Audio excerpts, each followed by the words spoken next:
श्री भक्ति वेदांत स्वामी शील प्रभुपाद की समस्त वैष्णवाचार्य वृंद की श्री श्री गुरु और गौरांग की ओम नमो भगवते वासुदेवाय। ओम नमो भगवते वासुदेवाय। ओम नमो भगवते वासुदेवाय। ओम नमो भगवते वासुदेवाय। ओम नमो भगवते वासुदेवाय। ओम नमो भगवते वासुदेवाय। हरे कृष्णा। तो आज हम लोग श्रीमद् भगवद गीता अध्याय 10 श्लोक संख्या 16 और 17 पे चर्चा करेंगे। तो आप लोग हमारे साथ साथ बोलिए। वक्तुम अहर्षि अशेषेण आत्मविभूतया याभिविभूतिभिलोका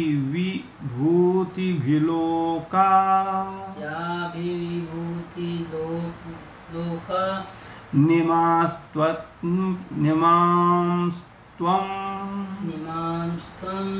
व्याप्य तिष्ठसि। वक्तुम अहर्षि अशेषेण दिव्यात्मविभूतया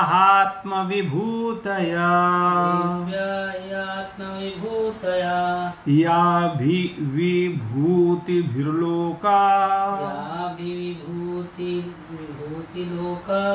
निमास्त्वं वाप्य तिष्ठति तिष्ठसि।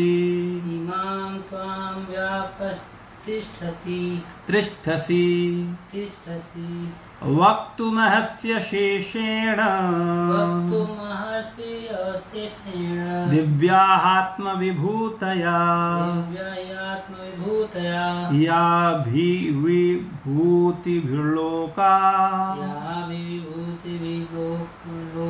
निमास्त्वं वाप्य तिष्ठसि।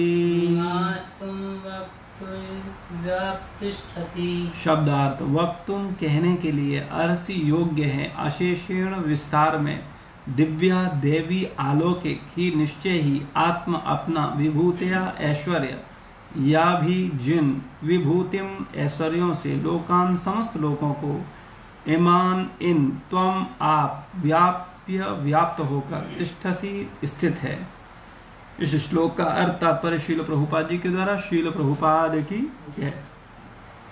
कृपा करके विस्तार पूर्वक मुझे अपने उन दैवीय ऐश्वर्यों को बताएं जिनके द्वारा आप इन समस्त लोकों में व्याप्त हैं। तात्पर्य, इस श्लोक में ऐसा लगता है कि अर्जुन भगवान संबंधी अपने ज्ञान से पहले से संतुष्ट है। कृष्ण कृपा से अर्जुन को व्यक्तिगत अनुभव, बुद्धि तथा ज्ञान और मनुष्य को इन साधनों से जो कुछ भी प्राप्त हो सकता है वह सब प्राप्त है तथा उसने कृष्ण को भगवान के रूप में समझ रखा है। उसे किसी प्रकार का संशय नहीं है, तो भी वह कृष्ण से अपनी सर्वव्यापकता की व्याख्या करने के लिए अनुरोध करता है। सामान्य जन तथा विशेष रूप से निर्विशेषवादी भगवान की सर्वव्यापकता के विषय में अधिक विचारशील रहते हैं। अतः अर्जुन श्री कृष्ण से पूछता है कि वे अपनी विभिन्न शक्तियों के द्वारा किस प्रकार सर्वव्यापी रूप में विद्यमान रहते हैं। हमें यह जानना चाहिए कि अर्जुन सामान्य लोगों के हित के लिए ही यह प्रश्न पूछ रहा है। अगला श्लोक 17वां श्लोक। कथम विद्यामहम् योगिस्त्वां सदा परिचिन्तयन् केषु केषु च भावेषु चिन्तयोऽसि भगवन्मया। कथं विद्यामहं कथं विद्यामहं योगिस्त्वां सदा परचिन्तयन् केषु केषु च भावेषु चिन्तयोऽसि भगवन्मया। कथम किस तरह कैसे विद्या अहम मैं जान सकता हूँ, मैं जान सकूं, योगिना हे परम योगी, त्वाम आपको सदा सदैव परचिंतयन चिंतित करता हुआ केसु किस च भी भावेशु रूपों में अचिंत्य असि आपका स्मरण किया जाता है। भगवान हे भगवान माया मेरे द्वारा। हे कृष्ण हे परम योगी, मैं किस तरह आपका निरंतर चिंतन करूं और आपको कैसे जानूं। हे भगवान आपका स्मरण किन किन रूपों में किया जाए। तात्पर्य, जैसा कि पिछले अध्याय में कहा जा चुका है कि भगवान अपनी योग माया से आच्छादित रहते हैं।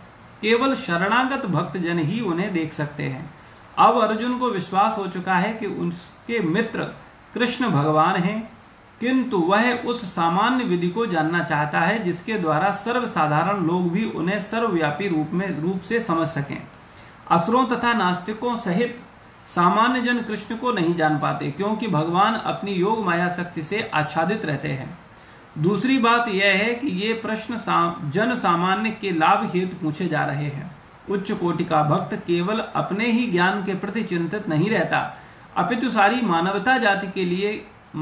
जाति के ज्ञान के लिए भी रहता है। अतः अर्जुन वैष्णव या भक्त होने के कारण अपने दयालु भाव से सामान्य जनों के लिए भगवान के सर्वव्यापक रूप के ज्ञान का द्वार खोल रहा है।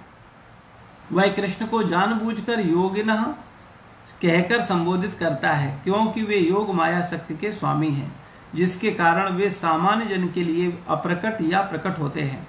सामान्य जन जिसे कृष्ण के प्रति कोई प्रेम नहीं है, कृष्ण के विषय में निरंतर नहीं सोच सकता, वह तो भौतिक चिंतन करता है। अर्जुन इस संसार के भौतिकवादी लोगों की चिंतन प्रवृत्ति के विषय में विचार कर रहा है। केसु केसु च भावेशु शब्द भौतिक प्रकृति के लिए प्रयुक्त है। भाव का अर्थ है भौतिक वस्तु। चूंकि भौतिकवादी लोग कृष्ण के आध्यात्मिक स्वरूप को नहीं समझ सकते, अतः उन्हें भौतिक वस्तुओं पर चित्त एकाग्र करने की तथा यह देखने का प्रयास करने की सलाह दी जाती है कि कृष्ण भौतिक रूपों में किस प्रकार प्रकट होते हैं। ओम अज्ञानतिमिरान्धस्य ज्ञानाञ्जनशलाकया चक्षुरुन्मिलितं येन तस्मै श्रीगुरुवे नमः। श्रीचैतन्यमनोभीष्टं स्थापितं येन भूतले स्वयं रूपा कदा मह्यं ददाति स्वपदान्तिकं। वन्देऽहं श्रीगुरु श्रीयुतपदकमलं श्रीगुरुन् वैष्णवांश्च श्रीरूपं साग्रजातं सहगण रघुनाथान्वितं तं सजीवं सावद्वैतं सावधूतं परिजनसहितं कृष्णचैतन्यदेवं श्रीराधा कृष्णपादान् सहगण ललिता श्रीविशाखान्वितांश्च हे कृष्ण करुणा सिंधु दीनबंधु जगत्पते गोपेश गोपिका कांत राधा कांत नमोस्तुते तप्त कांचनी गौरांगी राधे वृंदावनेश्वरी वृषभानुसुते देवी प्रणमामि हरिप्रिये वाञ्छाकल्पतरुभ्यश्च कृपा सिन्धुभैव च पतितानां पावनेभ्यो वैष्णवेभ्यो नमो नमः। जय श्री कृष्ण चैतन्य प्रभु नित्यानंद श्री अद्वैत गदाधर श्रीवासादि गौरभक्तवृंद। हरे कृष्णा कृष्णा कृष्णा हरे हरे, हरे राम राम राम हरे हरे। नमो विष्णुपादाय कृष्णपृष्ठाय भूतले श्रीमते भक्तिवेदांत स्वामीति नामिने। नमस्ते सारस्वतदेवे गौरवाणी प्रचारिणे निर्विशेषशून्यवादी पाश्चात्यदेशतारिणी।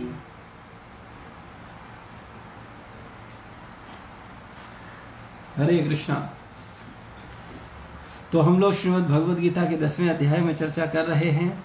कल हम लोगों ने चर्चा किया था, अर्जुन भगवान से बोल रहे थे कि हे परम पुरुष, हे सबके उद्गम, हे समस्त प्राणियों के स्वामी, हे देवों के देव, हे ब्रह्मांड के प्रभु, निसंदेह एकमात्र आप ही अपने को अपनी अंतरंगा शक्ति से जानने वाले हैं।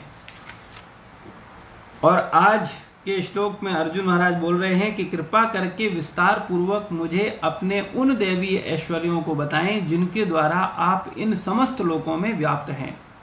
हे कृष्ण, हे परम योगी, मैं किस तरह आपका निरंतर चिंतन कर सकूं और आपको कैसे जानूं। हे भगवान, आपका स्मरण किन किन रूपों में किया जाए। तो अर्जुन महाराज हमको भगवान के चिंतन की विधि बता रहे हैं कि वास्तव में हमें भगवान का कैसे चिंतन करना चाहिए। भगवान के नित्य सखा हैं अर्जुन, नित्य पार्षद हैं। अर्जुन केवल रोल अदा कर रहे हैं हम जैसे बद्ध जीवों को ज्ञान देने के लिए, और इसीलिए वो हम लोगों की तरफ से निमित्त बनकर के प्रश्न पूछ रहे हैं हमारे कल्याण के लिए। तो भगवान को अर्जुन ने स्वीकार कर लिया कि वास्तव में आप परम भगवान हैं, आप ही समस्त ब्रह्मांडों को प्रकट करने वाले हैं, आप ही सभी प्राणियों के स्वामी हैं, जगतपति हैं, आप ही भूतेश हैं, देव हैं, भूत भावन हैं। और आज भगवान से बोल रहे हैं कि कृपा करके विस्तार पूर्वक आप ही मुझे बताइए कि मैं आपको कैसे जान सकता हूं कि आप समस्त लोकों में व्याप्त हैं। कृपया करके विस्तार पूर्वक मुझे अपने उन दैवीय ऐश्वर्यों के विषय में बताएं, अपनी उन शक्तियों के विषय में बताएं जिनके द्वारा आप समस्त लोकों में व्याप्त हैं। वास्तव में भगवान एक है और वो भगवान द्विभुज रूपधारी पुरुषोत्तम अपने गोलोक धाम में विराजमान है, लेकिन अपनी शक्तियों के माध्यम से वो सर्वत्र समस्त लोकों में विद्यमान है। अपनी परा तथा अपरा शक्तियों के माध्यम से समस्त भौतिक तथा आध्यात्मिक जगतों में भगवान फैले हुए हैं। इसको ऐसे समझ सकते हैं जैसे राजा अपने महल में होता है, लेकिन उसका राज्य कोसों दूर तक फैला होता है, लेकिन राजा सब जगह उपस्थित नहीं होता। उसकी शक्ति, उसकी सरकार, उसकी व्यवस्था चारों तरफ फैली होती है। इसी प्रकार से भगवान श्री कृष्ण तो गोलोक धाम में अपने नित्य प्रेमी संगियों के साथ नित्य निवास करते हैं, लेकिन भगवान अपनी परा अपरा शक्तियों के माध्यम से समस्त भौतिक तथा आध्यात्मिक जगतों में व्याप्त हैं। तो अर्जुन भगवान से पूछते हैं कि कृपा करके विस्तार पूर्वक मुझे अपने उन देवी ऐश्वर्यों को बताएं जिनके द्वारा आप इन समस्त लोकों में विद्यमान है। तो आगे के समय में जब भगवान इसका उत्तर देंगे तो भगवान पूरा एक्सप्लेन करेंगे। और आगे बोलते हैं कि हे कृष्ण, हे परम योगी, मैं किस तरह आपका निरंतर चिंतन करूं, और मैं आपका निरंतर चिंतन करना चाहता हूं, तो किस तरह से मैं संसार की प्रत्येक वस्तु को देखते हुए उसमें आपको देख सकता हूं और आपको कैसे जानूं। हे भगवान, आपका स्मरण किन किन रूपों में किया जाए, मैं आपका जो स्मरण है वो किन किन रूपों में कर सकता हूं, कैसे आपका स्मरण में निरंतर कर सकता हूं। तो अर्जुन अपने भावनाओं को भगवान कृष्ण से, अपनी जिज्ञासाओं को रख रहे हैं, हम जैसे बद्ध जीवों के संशयों को नाश करने के लिए। तो तात्पर्य में प्रभुपाद जी बोलते हैं कि जैसा पिछले अध्याय में कहा जा चुका है कि भगवान अपनी योग माया से आच्छादित रहते हैं, केवल शरणागत भक्तजन ही उन्हें देख सकते हैं। भगवान की जो योग माया है उसके कारण साधारण व्यक्ति, साधारण जीव जो भगवान के शरणागत नहीं है, वो भगवान को भगवान नहीं जान सकता। जब भगवान इस धराधाम पर विद्यमान थे तब भी जो उनके शरणागत नहीं थे वो भगवान को नहीं जान पाए कि ये वास्तव में अनंत ब्रह्मांडों के मालिक हैं, ये पुरुषोत्तम हैं, क्योंकि भगवान हमेशा योग माया से आच्छादित रहते हैं। लेकिन जो उनके शरणागत भक्त हैं उन पर भगवान कृपा करते हैं और वो जान पाते हैं कि वास्तव में भगवान क्या है, भगवान किस तरह सब जगह व्याप्त हैं। वह अब अर्जुन को विश्वास हो चुका था कि कृष्ण उसके मित्र कृष्ण भगवान हैं, किंतु वह उस सामान्य विधि को जानना चाहता है जिसके द्वारा सर्वसाधारण लोग भी उन्हें सर्वव्यापी रूप में समझ सकें। अर्जुन को तो समझ में आ गया था कि वास्तव में भगवान श्री कृष्ण हैं, क्योंकि भगवान ने स्वयं जब अर्जुन को बताया तो अर्जुन भगवान पर विश्वास करता है और उसने भगवान की बात को स्वीकार कर लिया। हम सब लोगों की समस्या ये होती है कि हम लोग सुन लेते हैं लेकिन विश्वास नहीं करते, इसीलिए हम लोग तथ्यों को, विषयों को एज इट इज समझ नहीं पाते, स्वीकार नहीं कर पाते। लेकिन भगवान से जैसे ही अर्जुन ने सुना, अर्जुन ने तुरंत उस बात को स्वीकार कर लिया। अब वो जन साधारण की चिंता कर रहा है कि आम व्यक्ति जो हैं वो कैसे भगवान को सर्वव्यापी रूप में देखें, भगवान का निरंतर वो कैसे चिंतन कर सकते हैं। तो उनके निमित्त वो प्रश्न पूछ रहे हैं जिसके द्वारा सर्वसाधारण लोग भी उन्हें सर्वव्यापी रूप में समझ सकें। असुरों तथा नास्तिकों सहित सामान्य जन कृष्ण को नहीं जान पाते। जो असुर हैं, जो नास्तिक हैं और जो सामान्य जन हैं वो कृष्ण को नहीं जान पाते, क्योंकि भगवान अपनी योग माया शक्ति से आच्छादित रहते हैं। दूसरी बात यह है कि ये प्रश्न जन सामान्य के लाभ हेतु ही पूछे जा रहे हैं। उच्च कोटि का भक्त केवल अपने ही ज्ञान के प्रति चिंतित नहीं रहता, अपितु सारी मानव जाति के ज्ञान के लिए भी रहता है। वास्तव में दो प्रकार के भक्त हैं संसार में। एक तो केवल अपना जप, अपनी माला, अपना गीता स्वाध्याय, अपना कल्याण का सोचते हैं, और दूसरे भक्त वो हैं जो अपने कल्याण के साथ साथ जन सामान्य का भी कल्याण का सोचते हैं। तो वास्तव में जो उन्नत भक्त है वो केवल अपने कल्याण का नहीं सोचता, वो अपने कल्याण के साथ साथ पूरी मानवता के कल्याण के विषय में चिंता करता है। जैसा श्रील प्रभुपाद जी के आचरण से, उनके जीवन से हम देख सकते हैं कि प्रभुपाद जी अब केवल अपने कल्याण के लिए अगर चिंतित होते तो ये पूरे विश्व में आज ये प्रचार नहीं हो पाया होता। या प्रभुपाद जी के जो शिष्य हैं अगर वो भी चिंतित नहीं हुए होते, केवल वो अपनी चिंता करते, तो आज पूरे विश्व में प्रचार नहीं हो पाता। तो इसलिए हम प्रचार भी करना चाहिए और जनमानस को, सामान्य जन लोगों को भगवान की भक्ति के लिए प्रेरित करना चाहिए, जिससे वो लोग भी भगवान की भक्ति करके अपना मनुष्य जीवन सफल कर सकें।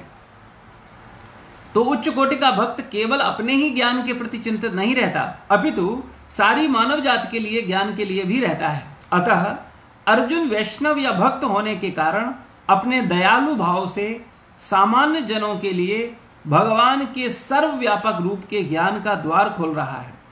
वह कृष्ण को जानबूझकर योगिना कहकर संबोधित करता है, क्योंकि वे योग माया शक्ति के स्वामी हैं, जिसके कारण वे सामान्य जन के लिए अप्रकट या प्रकट होते हैं।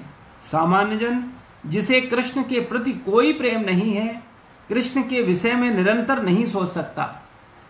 जिसको भगवान से प्रेम नहीं है वो भगवान के विषय में निरंतर चिंतन नहीं कर सकता। इसको सरल भाषा में समझ लीजिए कि संसार में आप उसी चीज का, उसी वस्तु का, उसी व्यक्ति का, उसी स्थान का अधिक चिंतन करते हो जिससे आपका अटैचमेंट है, जिससे आपको प्रेम है। जिससे आपको प्रेम नहीं है, जिससे आपकी आसक्ति नहीं है, उसका चिंतन नहीं होता। तो ऐसे ही जो जन सामान्य लोग हैं उनका भगवान से कोई प्रेम नहीं है, उनका भगवान में कोई आसक्ति नहीं है, इसलिए वो भगवान का चिंतन कर ही नहीं सकते। हम लोग भी देखते हैं, अगर ध्यान पूर्वक अपने जीवन पर नजर डालें सुबह से शाम तक, तो हम लोगों का जीवन भी सांसारिक कार्यकलापों में इतना व्यस्त रहता है कि भगवान का चिंतन करने के लिए कई बार हमें स्पेशल माला उठानी पड़ती है, तब चिंतन होता है। लेकिन वास्तविकता में जब हम किसी से प्रेम करते हैं तो उसका स्वाभाविक चिंतन होता है। जो भी कर्म कर रहे हो, जो भी क्रिया कर रहे हो, वो क्रिया अपनी जगह चलती है और जिससे प्रेम करते हैं उसका चिंतन अपनी जगह चलता है। लेकिन चूंकि भगवान से हम लोगों का प्रेम नहीं है, इसलिए हम भगवान का निरंतर चिंतन नहीं कर पाते। और खास करके जो सामान्य जन हैं, जिनको भगवान के विषय में कुछ पता ही नहीं है, जो भगवान के प्रति बिल्कुल आसक्ति ही नहीं है, बिल्कुल भी प्रेम नहीं है, वो भगवान का चिंतन कैसे कर सकते हैं। तो सामान्य जन कृष्ण के प्रति कोई प्रेम नहीं है, कृष्ण के विषय में निरंतर नहीं सोच सकता, वह तो भौतिक चिंतन करता है। अर्जुन इस संसार के भौतिकवादी लोगों की चिंतन प्रवृत्ति के विषय में विचार कर रहा है। अर्जुन इस संसार के जो लोग हैं, सांसारी लोग हैं, जो भौतिक चिंतन में निरंतर लगे रहते हैं, उन्हीं के विषय में विचार कर रहा है। और बोलते हैं केशु केशु च भावेशु, शब्द भौतिक प्रकृति के लिए आया है। भाव का अर्थ है भौतिक वस्तु। चूंकि भौतिकवादी लोग कृष्ण के आध्यात्मिक स्वरूप को नहीं समझ सकते, अतः उन्हें भौतिक वस्तुओं, इस संसार की प्रत्येक वस्तु में कैसे भगवान को हम देख सकते हैं, इस पर भगवान आगे के जो श्लोक हैं उनमें चर्चा करेंगे। उनमें बताएंगे कि वास्तव में किस तरीके से हम संसार की भौतिक वस्तुओं को देख करके भी भगवान का चिंतन कर सकते हैं। तो भगवान का चिंतन करना वास्तव में बहुत मुश्किल नहीं है, लेकिन शर्त यह है कि हमें उनसे पहले प्रेम हो, उनसे आसक्ति हो। और भगवान से प्रेम व्यक्ति को तब होता है जब वो भगवान के विषय में सुनता है, उनका सेवा करता है, उनका चिंतन करता है, तब वो भगवान का चिंतन कर सकता है। वास्तव में हम सब लोगों की जो इंद्रियां हैं वो अशुद्ध हैं, और अशुद्ध इंद्रियों से हम भगवान का चिंतन नहीं कर सकते। इसीलिए हमें अपनी इंद्रियों को शुद्ध करना होगा, और इंद्रियों को शुद्ध करने का मतलब है भगवान की सेवा में लगाना। जब हमारी इंद्रियां भगवान की सेवा में निरंतर लगेंगी तो वो शुद्ध होंगी। जब वो शुद्ध होंगी तब वो भगवान का निरंतर चिंतन कर पाएंगी। लेकिन एक बात बड़े ध्यान से समझनी चाहिए, इंद्रियों को नहीं समझ पाती, इंद्रियों को समझने वाला मन है। मन को नहीं समझ पाता, मन को समझने वाली बुद्धि है। बुद्धि को नहीं समझ पाती, बुद्धि को समझने वाला अहम है, अहंकार है। और अहंकार को नहीं समझ पाता, अहंकार को समझने वाला स्वयं हम हैं, यानी आत्मा। और स्वयं को समझ सकता है। तो वास्तविकता यह है कि हम लोगों को, हमारा जो चिंतन है वो पहले अपनी इंद्रियों को शुद्ध करना है, मन को शुद्ध करना है, बुद्धि को शुद्ध करना है, अहम को शुद्ध करना है। फिर हम वास्तव में स्वयं को जान पाएंगे, स्वयं में स्थित हो पाएंगे। लेकिन चूंकि हम स्वयं में चिंतन नहीं कर पा रहे हैं, केवल सांसारिक विषयों में लगे हुए हैं, चूंकि हमारी इंद्रियां अपने अपने विषयों में लगी हुई हैं, इसलिए वो इंद्रियां स्वयं के विषय में चिंतन नहीं कर पा रही हैं, न स्वयं के स्वामी परमात्मा श्री कृष्ण के विषय में चिंतन कर पा रही हैं। तो हमें अपनी इंद्रियों को शुद्ध करना है, इंद्रियों को नियंत्रित करना है। जब हम जितेंद्रिय होंगे, जब हम इंद्रियों को जीत पाएंगे, तब वास्तव में हम भगवान का भक्त बन सकते हैं, भगवान का चिंतन कर सकते हैं। और जितेंद्रिय बनने का सबसे सरल साधन वैसे तो जितेंद्रिय बनना अपने आप में एक बहुत बड़ी बात है, इतना आसान नहीं है कि हम अपनी इंद्रियों को जीत लें, लेकिन अगर इन इंद्रियों को इंद्रियों के स्वामी की सेवा में लगाया जाए तो यह बड़ी आसानी से हो जाता है। लेकिन दुर्भाग्यवश लोग अपनी इंद्रियों को भगवान की सेवा में नहीं लगाते, अपने मन को भगवान की सेवा में नहीं लगाते, अपनी बुद्धि को भगवान की सेवा में नहीं लगाते, अपने अहम को भगवान की सेवा में नहीं लगाते। और यही हमारी सबसे बड़ी भूल है। हमें अपनी इंद्रियों को, अपने मन को, अपनी बुद्धि को, अपने अहम को, स्वयं को निरंतर भगवान की सेवा में लगाए रखना है।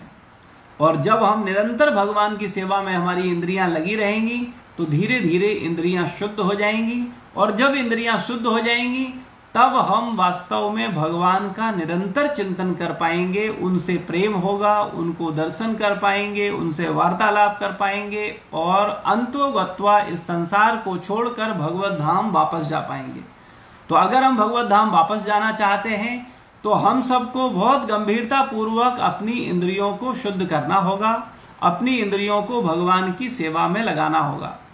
और जब भगवान की सेवा में हमारी इंद्रियां निरंतर लगेंगी तो धीरे धीरे धीरे धीरे धीरे धीरे वो शुद्ध होंगी और वो निरंतर भगवान की सेवा में लग पाएंगी। तो आप सबसे अनुरोध है, अभी जन्माष्टमी आ गया है, बहुत सारी सेवाएं हैं, आप चाहें तो मन से, बुद्धि से, इंद्रियों से भगवान की निरंतर सेवा कर सकते हैं। कल हम लोगों ने भगवान की सेवा को लेकर के मीटिंग भी किया था जूम पर, उसमें भी सब भक्तों से अनुरोध किया था कि सभी लोग भगवान की सेवा में प्रयास करें, लोगों को इन्वॉल्व करें, स्वयं भी 50 साधन हैं और नई सेवा करने वाले को 50 बहाने हैं।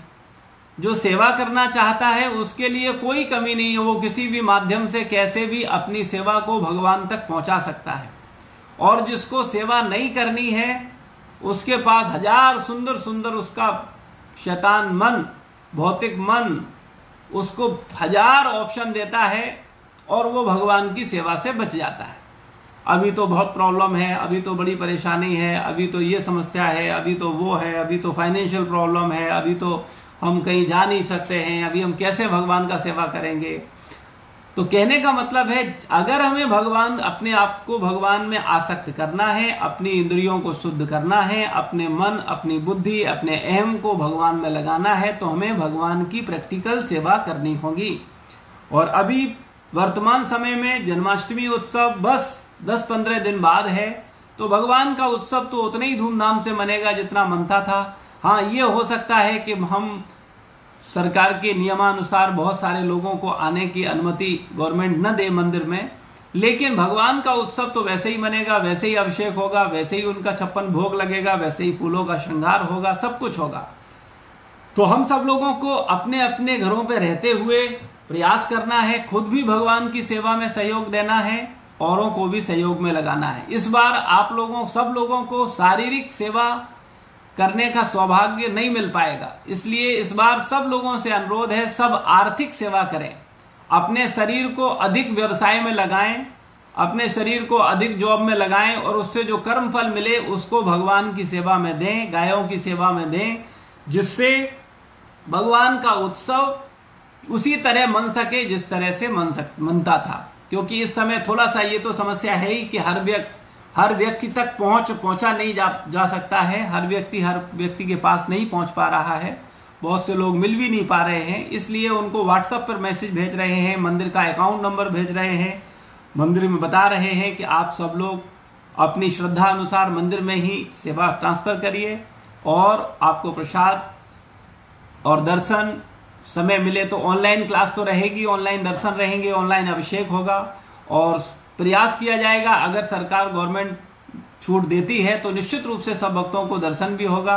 और अगर अभिषेक करने का मौका मिला तो जो अभिषेक सेवा लेंगे वो अभिषेक भी कर पाएंगे। देखते हैं उस समय क्या स्थिति बनती है, अभी हम लोग अपनी पूरी तैयारी करनी है।